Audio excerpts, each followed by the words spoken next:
welcome back to another episode on the Fashion Fables podcast. Today, I am welcoming special guest Molly, also known as Molly's Favorite, lifestyle and fashion influencer and YouTuber.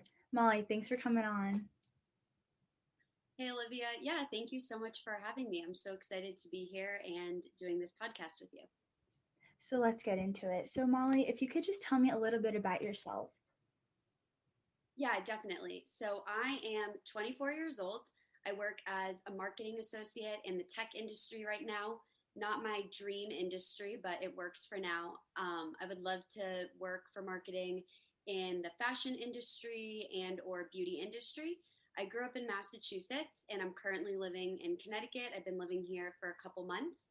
And then my blog, in regards to that, I started my blog page a couple years ago. I actually started a website first. So I started my website in 2015 while I was in college, kind of as a little side project and creative outlet for myself. And then I started my blog page in 2019, and I really started sharing more on there. And yeah, that's just a little bit about me. Awesome. So, do you have a specific theme for your Instagram and YouTube feed? And how do you plan your content? Yeah, so I would say that my theme is ever evolving. I've definitely gone through a couple themes in the past. I kind of post a little bit of everything, which has been kind of my tagline over the years, and I feel like I've kind of stuck to that. Right Mhm. now, I would categorize my blog page, I guess, as lifestyle. I like to post fashion content, beauty content, home decor content, and then I mix in like a little bit of everyday life too, like things that I'm eating, workouts that I'm doing, stuff like that. So I guess I would categorize that as lifestyle. And then in terms of planning content, more recently, I've started to plan out my content and aesthetic of my page, which has been really helpful, I think. And I've started using this app. I think it's called, let me just check. It's called Feed Preview. Someone recommended it to me. So Mhm. it loads your current feed and it shows you all of your current posts. And then you can kind of add in what you want to post and like play around with it. So I would say that has been like a really big help the past month for me in terms of planning content. That's so cool. Yeah, I noticed on your feed, you post a lot of kind of tutorials and how to's, for home decor and stuff like that. And it's been really helpful for me because I just love getting ideas from different people. And I love how you have a neutral based, color tone kind of thing. I really love neutrals too. So it's really just interesting to look at your feed and all your new content. I really look forward to it. Oh, thank you so much. Yeah, I definitely have a very neutral aesthetic. As you can see, I don't know if your listeners probably won't be able to see this, but behind me, everything behind me is like a very neutral color. My sweater is neutral. I Yeah. just have always been drawn to neutrals, so I'm glad that it's helpful. Um, I was posting some home decor content when I was living at my parents' house, but like I mentioned, I moved out a couple months ago. So now I feel like I really have a good like base to like post things because I have my own and stuff like that. Before I would just post like little things around my room, and sometimes I would post like cute things my mom would decorate around the house. Yeah. But I'm glad you're liking the home decor because I've definitely been adding that in a lot lately, and it's really fun for me to do. So I'm glad. Definitely, because you have your own place now, and it's kind of you can individualize it to yourself. So, Yeah. what is your favorite fashion style and color tones to wear? Okay, so I would say my favorite style is just like a casual top with a pair of jeans. I have always loved jeans, like ever since I was in high school, even like middle school. I've just always loved just a pair of like basic jeans. Mhm. Um, in terms of color of jeans and like color of other things that I wear, I love wearing like neutral tops. And then for jeans, I really like a light wash jean. I have like probably, I don't know, 20 pairs of jeans. I have like an addiction, but I just think you can't go wrong. And it's just such like a classic look. And then again, like I was saying, I love wearing just like a neutral top. I think that makes just like such a simple and cute outfit. Yeah, me too. I feel you can dress jeans up or down, and I've always loved jeans too. I just feel I don't know, they're cute. There's different colors of jeans. There's black, white, any color you want, and denim, obviously. But yeah, I agree. I love jeans, so I can relate. Where are your like go-tos for home decor inspiration? Like I can see that you're like really into that. So like any like places that you love to go for like inspiration? Yeah, so two places or two things that I love to do are looking on Pinterest, and then I also love to look on websites of brands that I can't afford.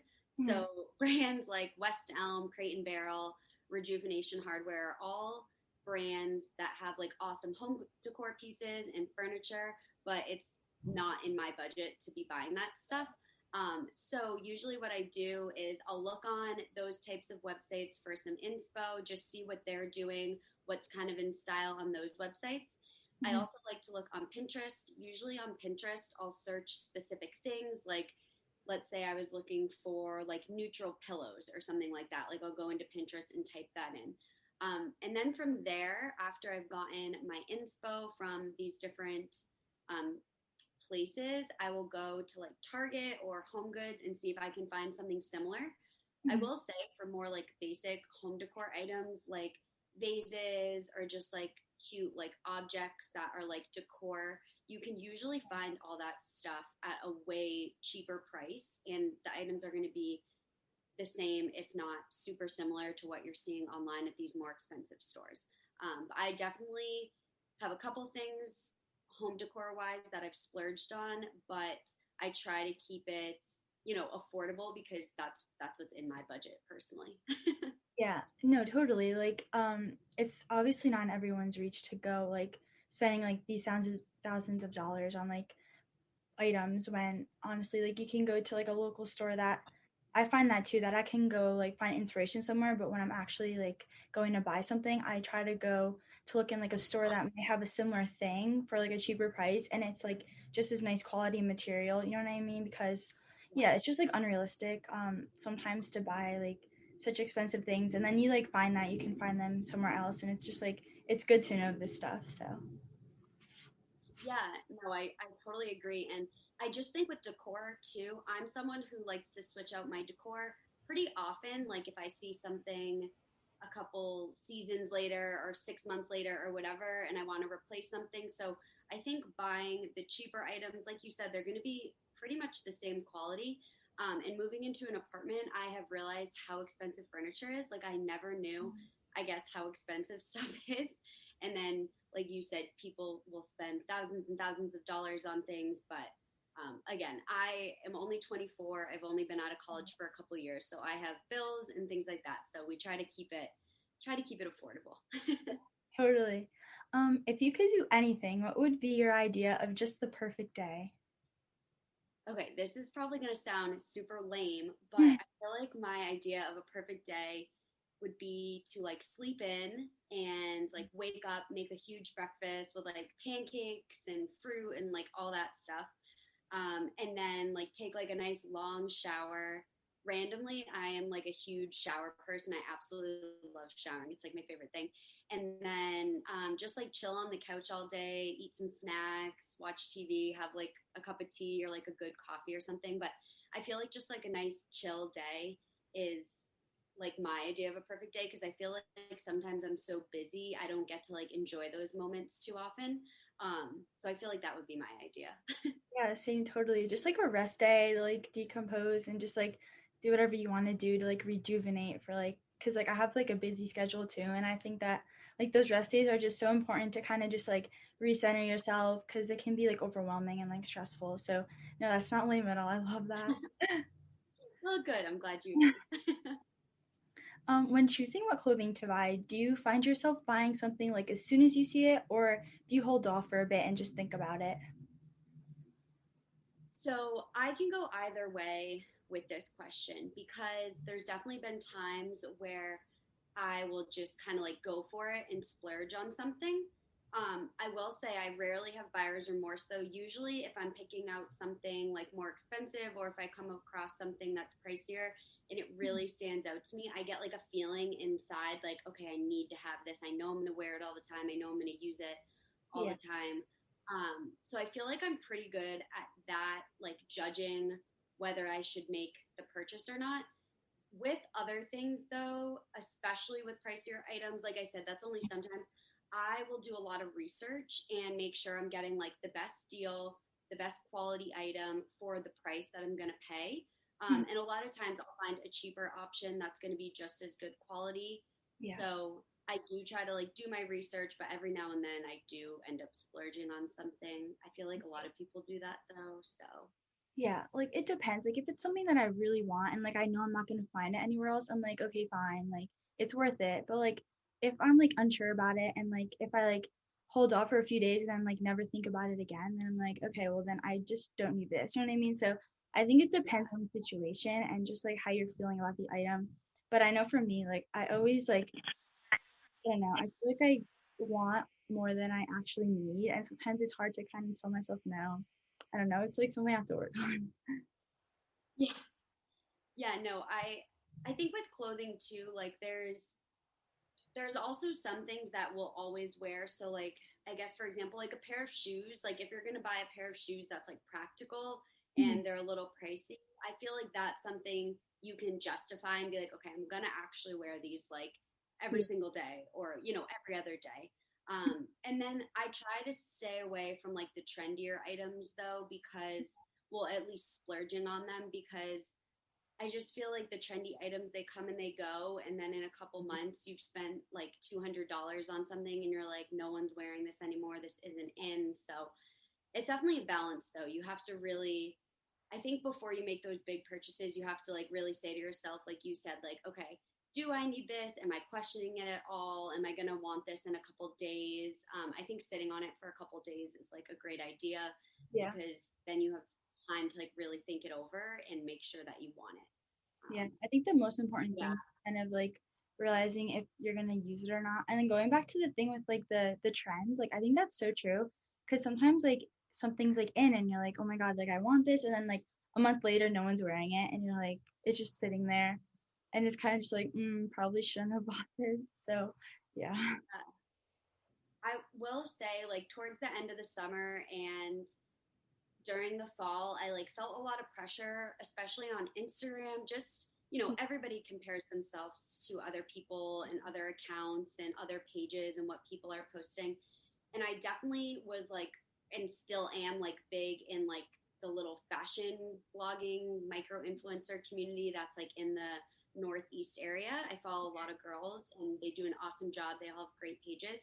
But I felt like I was trying to keep up with everybody and what they were wearing. And honestly, at the end of the day, my style is just casual and like simple, and it always has been.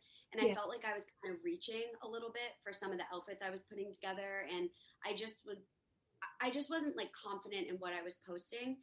And it has a lot to do with the trendy stuff because some people are really good at keeping up with the trends and posting about them and buying all the clothes that are trendy, but that's just not me. And I kind of had to like I guess like step aside and like step away from it for like a week and just be like, okay, don't feel like you have to do something because everybody else is posting. And I feel like that would be my best advice for anyone who's looking to start a blog, like, or an Instagram page, whatever. Like, do what you want to do and post what you want to post because I think I've gotten back to that the past couple months and I feel like it's really resonating with my followers.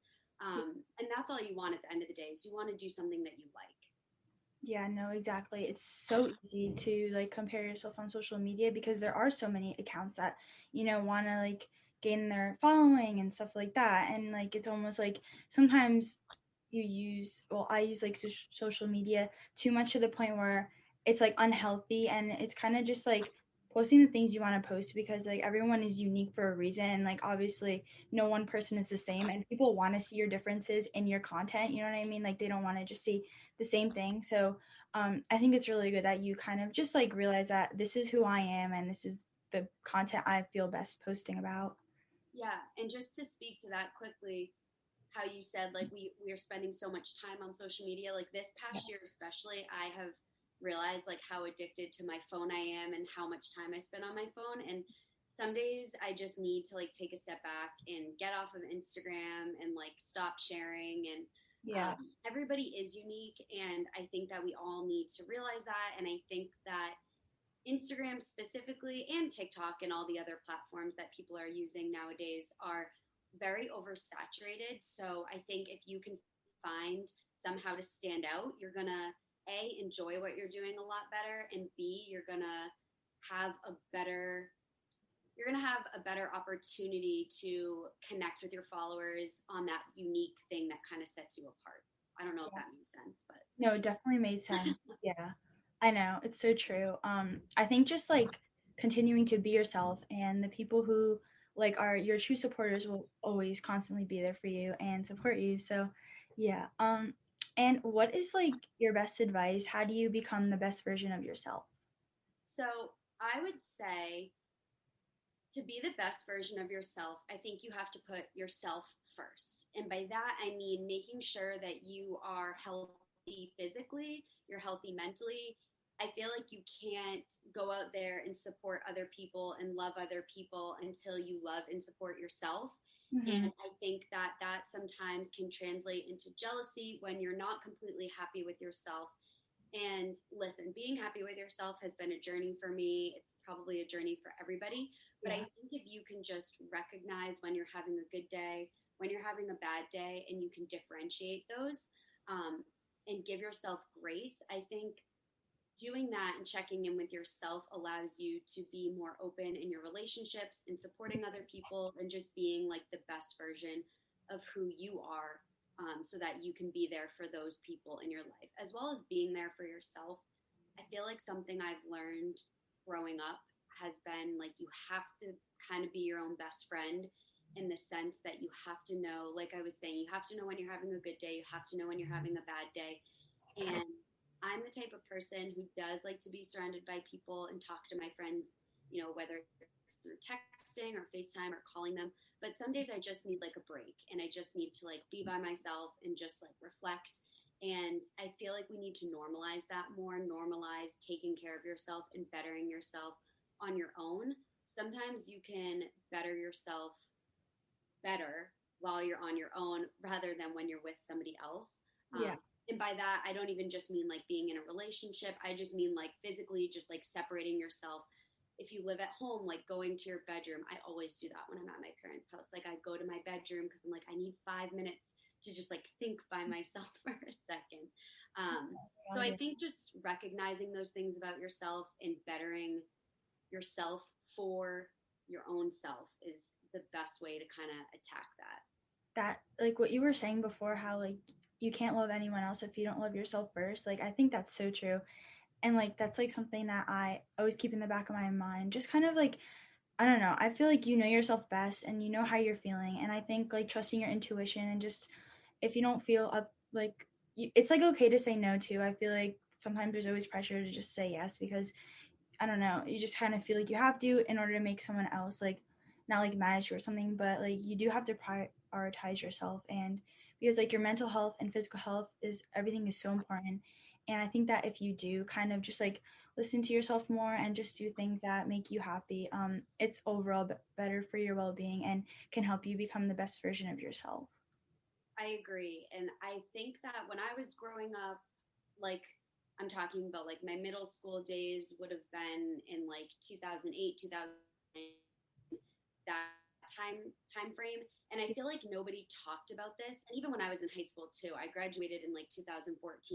I feel like no one talked about these issues. And I'm so glad now that people are being transparent about this across all different forms of social media, because I know how many like younger kids are on social media now. It's like the end all be all. I didn't even have a phone until like the end of middle school, and let Mhm. alone an iPhone until like freshman year of or Yeah. sophomore year of high school. But kids are getting technology so much younger now, and I think it's so important for them to have role models that they can look up to and let them know that it's okay to be yourself. It's okay to have a mental health issue. It's okay to struggle with body image issues, and that everybody goes through the same things. And again, I'm just so glad that kids, I think social media can be damaging, but I'm glad that there are people on social media bringing light to these things for kids, because, like we talked about earlier, it's so easy to get on there and just compare yourself to everyone and everybody.